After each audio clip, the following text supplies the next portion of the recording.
انا لله و انا الیه راجعون.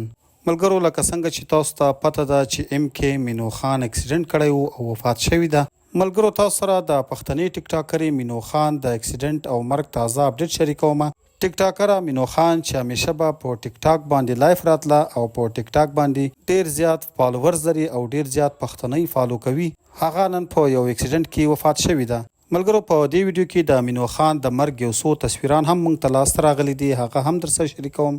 قدرمنو دوستانو که غواړئ چې تاسو یې هم په اړه پوره معلومات ترلاسه کړئ چې مینو خان څنګه او چیرته اکسیډنټ کړی دی او څنګه وفات شوی ده او د هغې د مرګ دغه تصویران هم وګورئ، نو له موږ سره په ویډیو کې تر پایه پاتې شئ.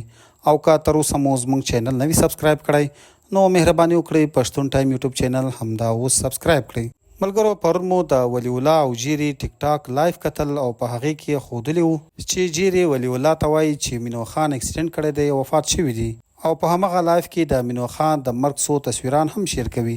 خو موږ دا سوچ وکړو چې کیدای شي دا یو پرینک وي او یا هسې یو پروپاګنډه وي او یا هسې له مینو خان سره دوی په لایف کې یو غپ جوړوي. خو اوس چې موږ ته په سوشل میډیا ټیک ټاک فیسبوک او یوټیوب باندې د مینو خان مینو په اړه خلک تازه پوسټونه کوي او ورسره لیکي چې مینو خان مینو پرون اکسیډنټ کړی دی او د یو اکسیډنټ په وجه باندې هغه وفات شوی ده. قدرمن دوستانو مینو خان مینو چې همیشه له ولی الله او جیری او نورو ټیک ټاک سټارانو سره لایف راتله او هر قسم غپونه لګول، دا د نن هغه هم وفات شوه او له دې فانی دنیا څخه ولاړه.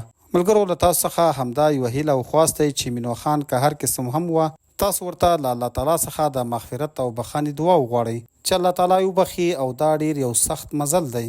الله دې ورته هغه دنیا ښایسته کړي، الله پاک دې د مینو خان مور او نورې کورنۍ ته د زړه صبر ورکړي. بس همدا فانی دنیا ده چې هر څه هم وکړي بیا به هم د الله تعالی حضور